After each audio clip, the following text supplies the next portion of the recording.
Hi guys, this is Andrew, and I'm here with Juan Loya today. So Juan, how are you? I'm doing excellent. Thanks for asking.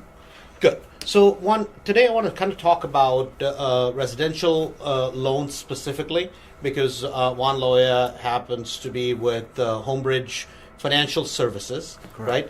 So what is HomeBridge Financial Services? So we are a residential mortgage lender. We specialize in owner-occupied and investment properties, typically 1 to 4 unit properties. Okay, so typically 1 to 4 unit, you said? Correct. Okay, so let's start with the first part of it. I wanted to just kind of start with residential loans versus commercial loans, Sure. right? There's a lot of confusion on this particular subject because most of the times real estate investors have never heard of commercial loans, right? They think about commercial loans as in if you're buying a apartment building, you're buying 30, 40 units, you're buying a hotel, you're buying a commercial facility. But that's really not the case, right? Correct. You can do commercial loans for non-owner occupied residential properties, which is rental properties. Correct. Right? Correct. So they just can't be owner-occupied properties. Correct. That's the key first thing. So when we talk about residential loans, right, which is the regular loan everybody's familiar with, you're going to buy a house for yourself to live in. That's a residential loan. So when we talk about residential loans, and then you can have the same type of residential loan, it's just a little bit different product for investment properties. So you're getting a residential loan for investment properties. So what do you guys deal with, residential or commercial loans? So we specialize in the residential loans, and probably a way to clarify residential loans would be something that is going to the agencies, Fannie Mae, Freddie Mac, and FHA loans. A commercial loan is a loan on any property where it's built for investors, but the owner cannot live in the property. If the owner lives in the property, they're subject to residential guidelines. Residential guidelines. Okay, great. So basically, under residential loans, it would be somebody buying a house for them to live in. Correct. Right? It would be properties you're buying your first, second, third, fourth, fifth, up to 10 technically rental properties. Maximum 10 mortgaged properties. Correct. Maximum 10 mortgage properties, right? Correct. So you can do a residential loan for. And before we get into kind of the technicalities of it, when you're buying a house to live in for yourself, right? People get a residential loan because it's specifically designed product, which is Freddie and Fannie backed, right? And it's backed, and it's basically specifically made for homeowners. That's what that product is uniquely made for, correct? Correct. Okay. Correct. It's for owner-occupied. Owner-occupied properties. And the other thing is that most of the times you can get a 30-year product, so 30-year fixed, and you will have the best interest rates. Correct. Correct? Okay, good. So let's start, as we talk about residential loans, let's deal with the first type of residential loans that everybody is familiar with. What would those be? Which would the owner-occupied? Typically, you're going to be looking at a 30-year fixed or a 15-year fixed. The same payment for the duration of the loan, either a 30-year term, 15-year term, and then you'll see some some adjustable programs, either 5-year, 7-year, 10-year balloons or Okay. ARMs. Correct. Okay, so that's when somebody's buying a house for themselves, Correct. right? So they could do a 3.5% down, 5%, 10%, 20%. There's different programs Correct. to fit a person's needs. Or some people say, well, I want to do a 15-year loan, so on and so forth. Correct. So I want to talk about, because our specific goal always is we're talking about accumulating rental properties, doing fix and flips, that sort of a thing, right? So the other thing that a lot of times people miss is that they can buy a 2-flat or 3-flat with this similar loan, 3.5% down. And if they're going to live in the property, they could literally buy that property, a $250,000 property, with 3.5% down, technically. Absolutely. So with both FHA and Fannie Mae products, on an FHA loan, we could go all the way up to a 4-unit building with as little as 3.5% down. And in the Fannie Mae world, you could do up to a 4-unit building. 2 to 4s, they would be looking for 25% down. 25% for conventional loans. For correct. conventional loans. Okay, got it. So basically, I mean, the reason I bring that up, because a lot of times I think when people are younger, even really age is not a issue in this case, but for a lot of people to get started, to buy anywhere from a 2-flat to a 4-flat, literally with very little money. I mean, even if the property, because a lot of times people are like, oh my God, it might be a $250,000, $300,000 property. But I mean, think about it. 3.5% down, so you're buying say a $300,000 house, right? You could literally buy that with 3.5%. So that would be somewhere around about $10,500, right? They could get into a property. The great part about that is your neighbors are literally paying for you to live in the property, which can be a great way for people to start. Correct? Correct. Okay. A bigger example. So if somebody was buying a 3 or a 4-unit building for say 500,000. 3.5% down would be $17,500 for a $500,000 property with only $17,500 down. Right. No, it's such a beautiful thing, and I know at a later stage we'll talk about that, because actually we have an example right out of Mastering, right? Somebody who bought their first 3-flat, lived there about a year, moved to the second 3-flat, moved to the third 3-flat, moved to the fourth. Now he's working on his fourth 4-flat actually. So it's 3, 3, and 4. I mean, what a beautiful thing. And he's and somebody who makes somewhere around $55,000. So it's not like you have to make a whole lot of money. That's like a lot of times a misnomer in real estate is, oh my God, I have to start out with money. The beauty of real estate is if you learn how to use it properly, right? You can scale up at a very fast pace. Absolutely. So next thing I want to talk about is the traditional way most people buy rental properties, right?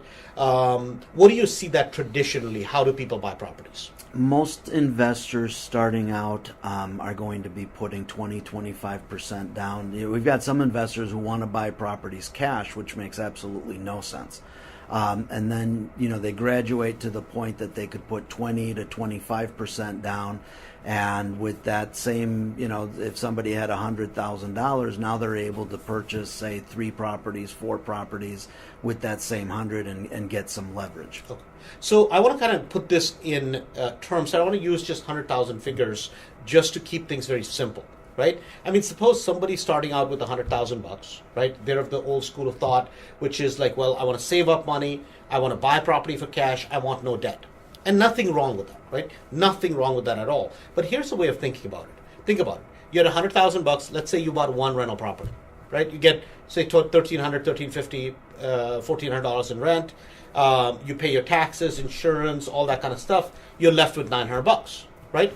The one way of looking at it is, Andrew, I'm making $900 every single month. It's fantastic. Great, right? 900 times 12. So you're going to make about, somewhere around, about $11,000, right? Give or take a little bit. About $11,000 for the year.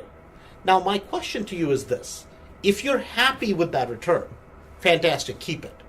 What my point is this. Literally, if you learn to invest correctly, you don't even have to start out with the $100,000 to end up with $50,000, $60,000, $70,000 in net cash flow every single month. And that's what I want to kind of build up to, right? So this is the traditional, the way where somebody says, oh, I just do everything but cash, right? And if that's where you are, fantastic.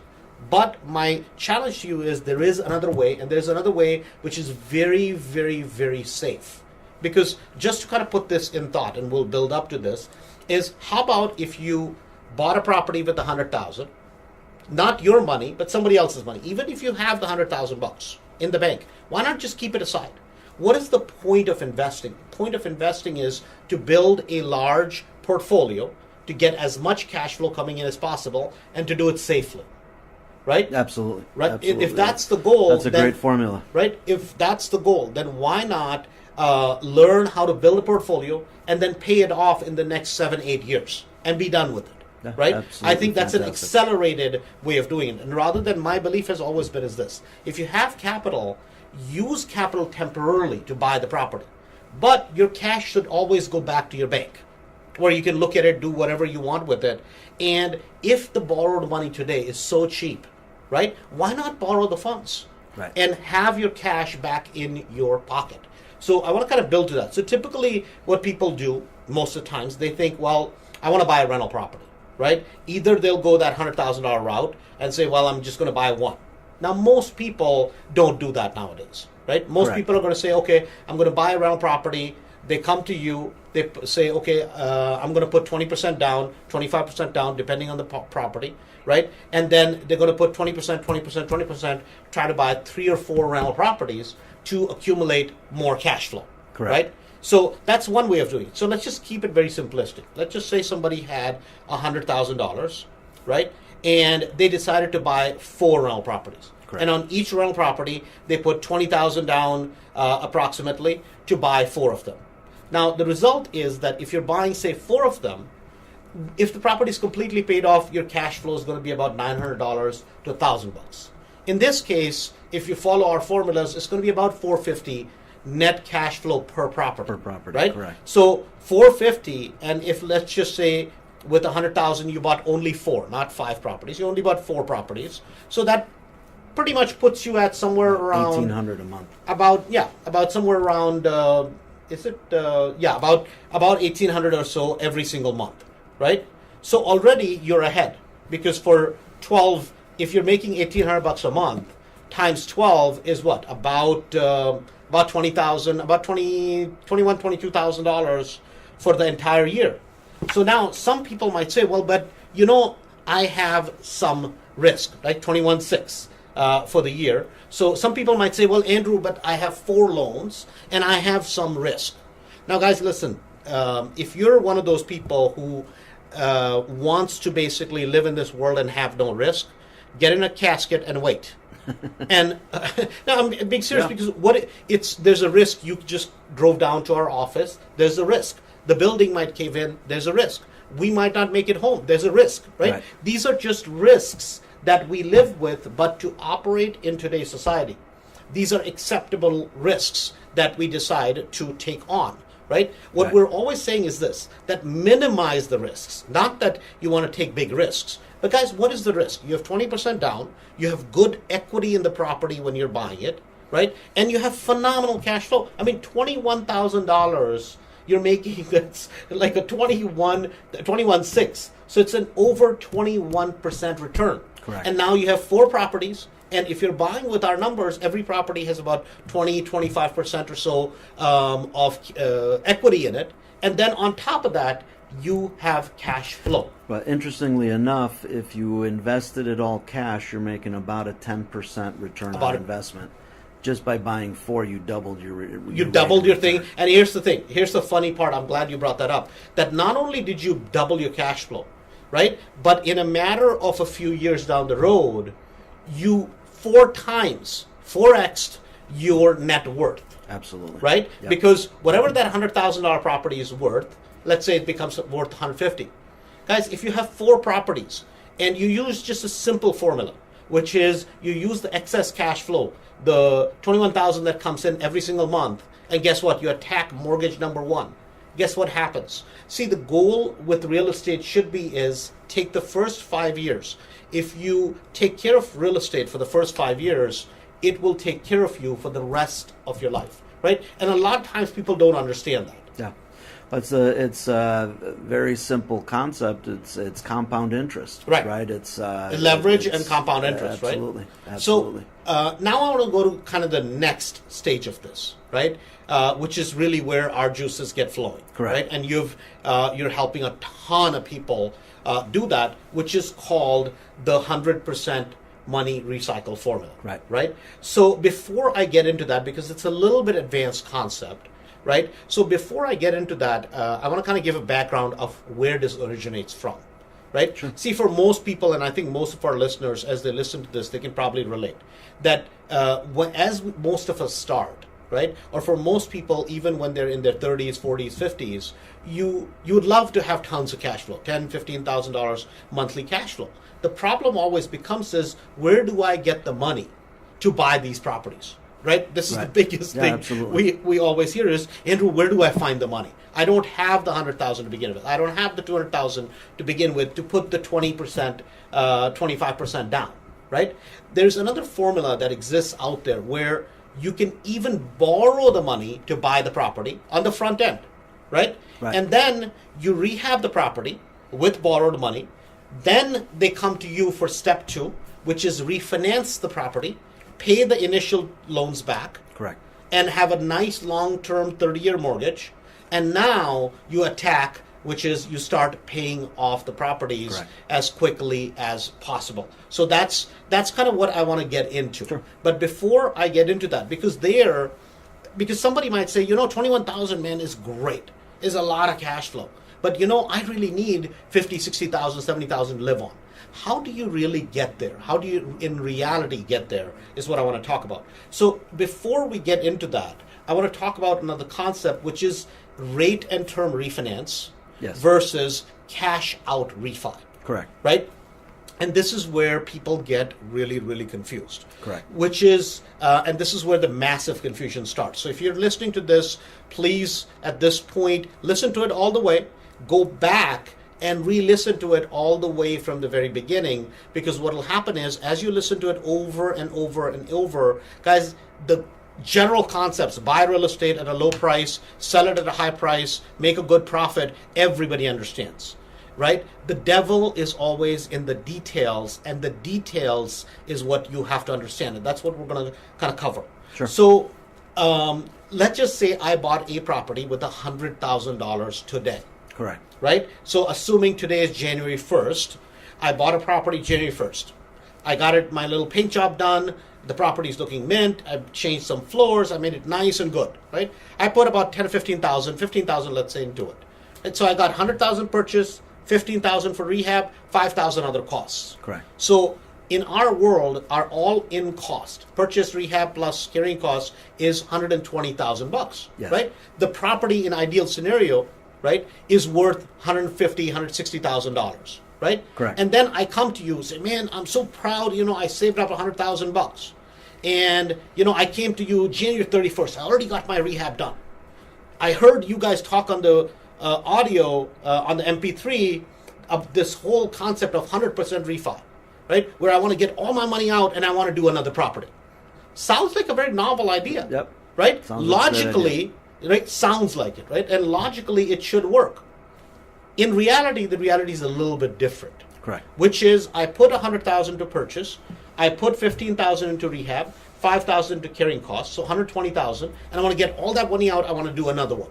Correct. Right?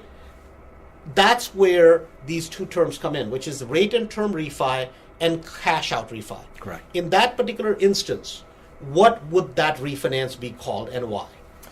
So if in that particular case, it would be called I can't do the loan. Okay. Why? And call me on July 1st. But actually, you can do the loan, Right, not but get you all the just money. can't get all the money Correct. out, right? So that's called a cash out Cash refi. out refinance, correct. Okay. So the limitations when we're dealing with agency guidelines, Fannie Mae, Freddie Mac guidelines, is that if you've owned the property for less than 6 months, we are only going to recognize the original purchase price when we determine how much money. So you in can this get case, back. it's 100,000. 100,000, correct. Right. So my rehab of 15,000 value added is not recognized. Correct. And the 5,000 I paid additional for all other costs is not recognized. Correct.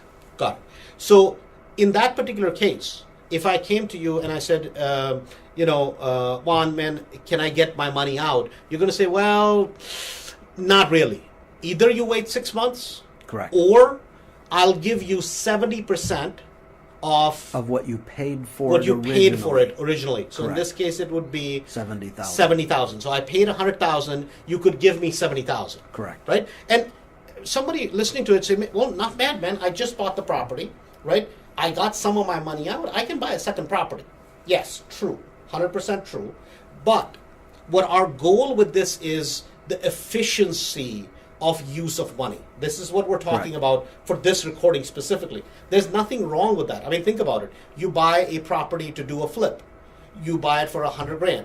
You could go to Juan the next day and say, "Hey, I want to get some of my money out. You could give them a 70% Yep. of the money out of the original property. loan, correct. Original loan. Original value. Original value, original value, which is $70,000. They can use $40,000 towards the rehab, fix it up nicely, sell the property for $180,000, $200,000, and make a great profit. It was a good day. It's a great day, Yep. right? So that can be done. Correct. But for today's purposes, what we're trying to do is do the 100% money recycle formula. Right. Right? So a lot of times when you're dealing with banks, when you're dealing with financing, what you have to understand is how you do things makes a big difference, and how you structure the deal makes another big difference. Absolutely. Right? So if you want to learn how to do the 100% recycle formula, here's a key thing that's going to come to play.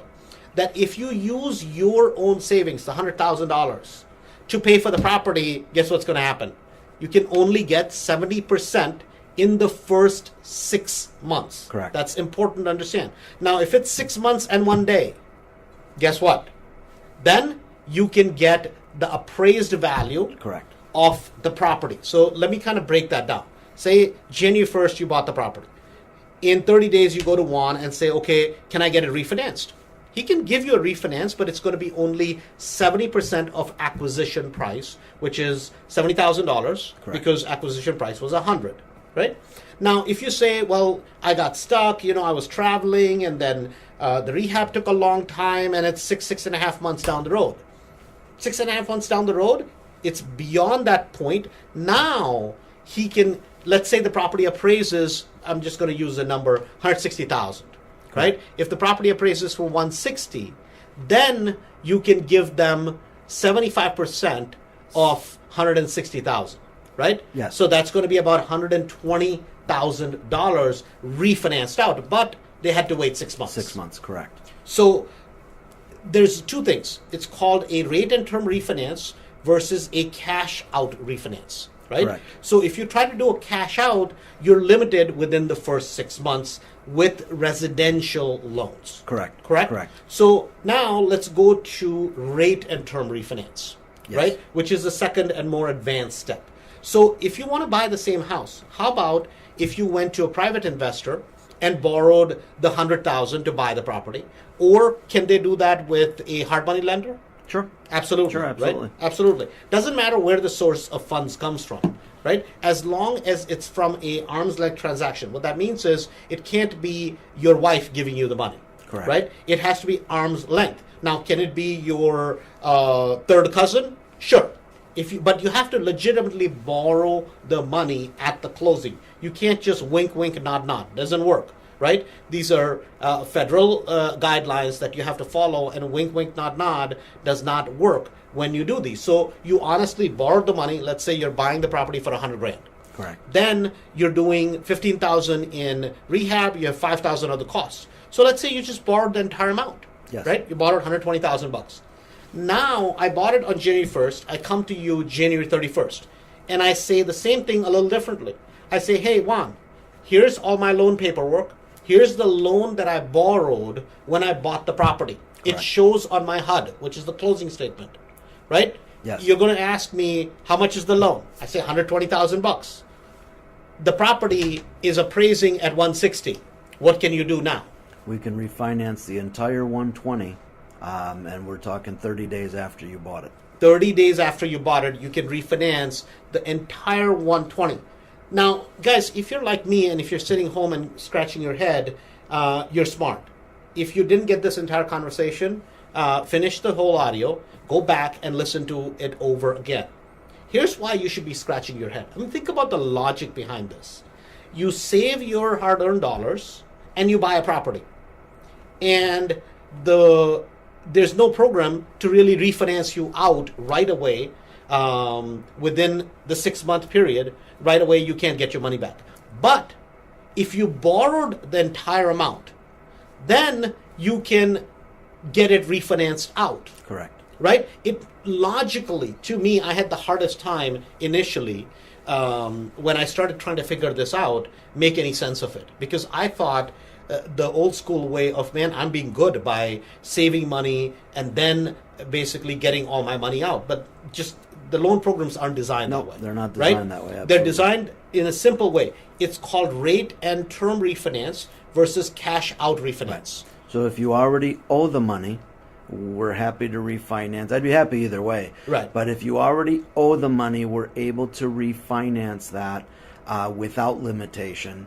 If you don't owe the money, we have to wait 6 months until we can reappraise it and then get up to 75% of the value of the property. Correct. So the reason a lot of times, whatever seems logical and whatever seems, oh my God, it should work this way. I know a lot of things should work this way. I should be the most handsomest guy in the world, but it just doesn't work that way, right? Life is not how that works. You have to understand how these loan products are designed, and there's a method to this madness. So think about this. You bought your property number one, you borrowed the entire amount, the purchase plus the rehab, but you say, but Andrew, I don't want to take a loan that high. Guys, listen, I understand that, but if you want to build a portfolio, right, on the front end, you take the loan, and then you pay that off as quickly as possible. Because if you follow this formula, which is the 100% recycled formula, you did property number one, you borrowed the money, you rehab the property, put a tenant in, immediately run to Juan, he's going to refinance you, and then you repeat, rinse and repeat, rinse and repeat, rinse and repeat. Correct. Right? And think about this. If you rinse and repeat this properly, even if we just stop at, say, property number 10, right? If you just do that with 10 properties, right? What happens? Now, instead of having, 4 times 450, you have 10 times 450. Now, suddenly, that's $4,500 every single month, right? What is that per year? So, my math is not the best, but that is close to a little bit over $50,000, or exactly $54,000 every single year. And here's the beauty of it. In this case, you didn't even start with any of your own money. A lot of times people think that, oh my God, I don't really have a lot to start. The beauty of real estate is that if you learn how to structure transactions properly, you can build a massive portfolio just following the system. Think about this. You're like, well, now I have, 10 properties, and then I have 10 loans, right? Sometimes we kind of shoot ourselves in our own foot even before we start, right? And people will say this, but I'm like, you realize you have $54,000 that comes in every single year. You take that money, knock off property number one. How long does it take to pay off property number one? About a couple years, yeah. 2 years, right? How long does it take to pay off property number two? A little bit less than less than 2 years. Why? Because now you have freed up cash flow to attack number two. How about number three? How about number four? Guys, what happens is it's the compounded effect, the snowball effect, escalation effect, whatever you want to call it, right? As you go down the road, it becomes quicker and quicker and quicker. Literally in the first 5 years, if you do this correctly, your first 3.5 properties are completely paid off. Right? Think about this. With 10 properties, you have, once they're paid off, you have close to $9,000 to $10,000 coming in every single month. I didn't say every single year, every single month. That's over $100,000. It's close to $120,000 a year, approximately, for the entire year. See, the beauty of real estate is this. Either you can keep thinking the traditional way, or you can open yourself up to all that is available today in the market and do it in a very conservative manner. Don't consider your security and safety with basically not doing anything or saying, well, no, I've always thought of it this way and I'm going to keep thinking this way. The ideas of buying properties only for cash are ideas from the 30s, the 50s, and the 70s. Why? Because in the 30s, in America, we had a giant depression. The Great Depression. Right? The Great Depression of the 30s. And so if you're of the school of thought of my grandmother or your grandmother or a lot of the older generation, they didn't have this available to them.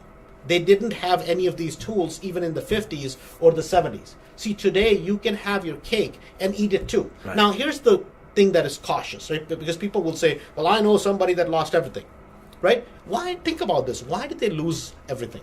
It's not because they had good quality properties. They bought it over leveraged. Then they took huge amount of refinances on the property, went on vacations, probably bought a big ass house, probably bought big fancy cars, and they were the Joneses that looked rich, smelled rich for a period of time, and then came 2008 and 9. And then what did they do? Oh, it's the bad banks. Right. The banks just forced me to get these loans. No.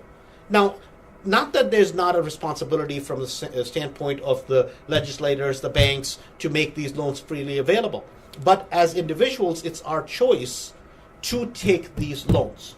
Any comments? Why is it, do you think, Juan, you deal with a lot of people, that people really don't understand this in this particular manner, right? Right. Well, I think as I look at the math, one of the components that I come to realize is that your students, Andrew, are learning to buy properties right. I work with a lot of investors that are paying retail or above retail and very little cash flow, and they're just overpaying for the properties. And if you don't, you make your money when you buy the home or when you buy the property. So if you buy it right, you improve it, and you're creating equity, you're always in a safe position. Got it.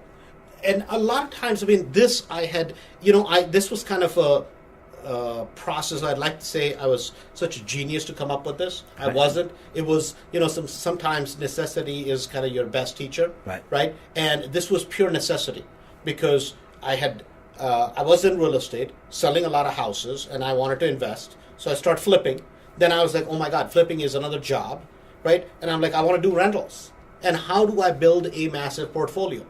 And what I realized was, if I paid cash for the properties, how many properties could I buy for cash? 1, 2, 3, 4, 5, 6? Right. You're right? limited. I'm limited as to how much money you're making. Exactly.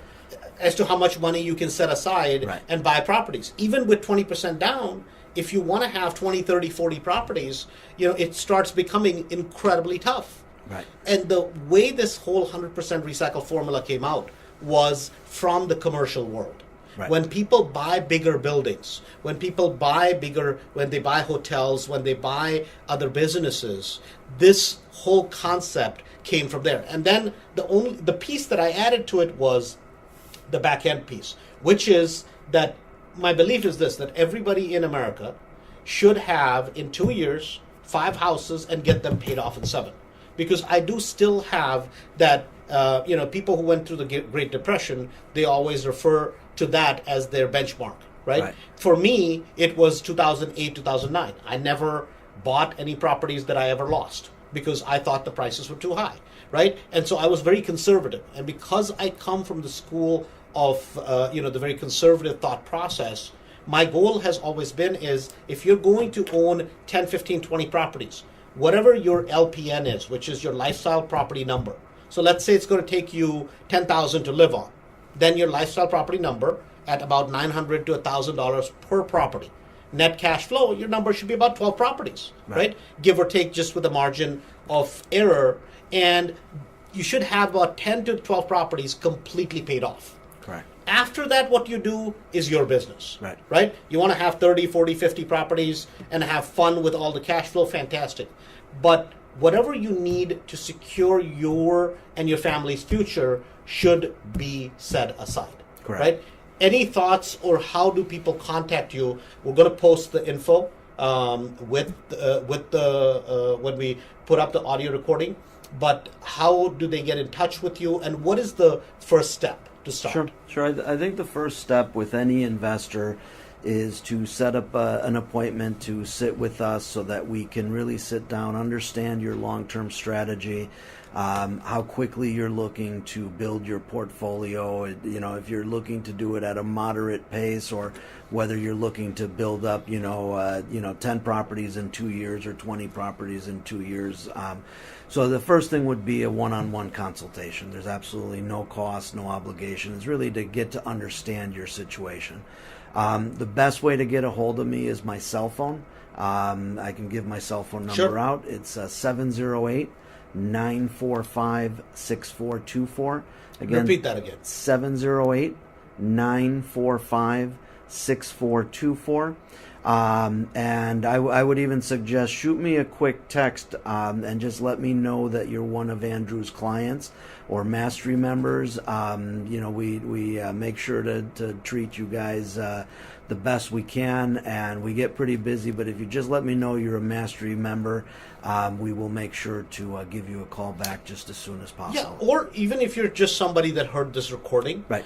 It doesn't matter. Just reach out, text, say, hey, I heard this recording, and if you kind of understand the concept and are not clear on it, that's 100% okay.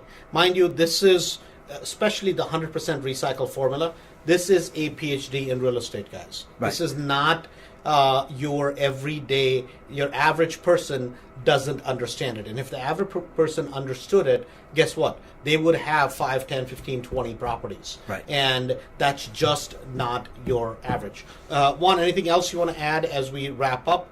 It's been a pleasure from my end. Thank you again for making time available. Anything as you wrap up? This is a lot of fun once you start to understand it and really see the power of leverage and way in the beginning you talked about risk. I lose more sleep with the money I have invested in the stock market because that's a world that I don't understand. Real estate, I understand it. We can touch it. We can see it. I feel much more secure with what we're doing in real estate than anything that I have invested in the stock market. Right, and you've done a lot of flips, right? Yes. You've done a ton of flips, and even having done that many flips, right? Now when you look at it, because this is a conversation we have had with everybody in Mastery, it's like, one, man, you do well as running a branch for HomeBridge, right? You've kind of worked your butt off to get to this point in your career, and it's great to provide everybody else loans, right? But you, from time to time, you keep doing flips, making good money. But I'm like, that's just another treadmill. Correct? Right, absolutely. No, this is my strategy as well. I'm looking to build my portfolio so I can choose to, I enjoy what I do every day, but someday when I no longer want to do it, I want to continue with my lifestyle, replace my ordinary income with passive cash flow. Sure. Great. Thank you so much again, Juan, for being here today. I think it'll be a recording that a lot of people will enjoy. Thank you for having me.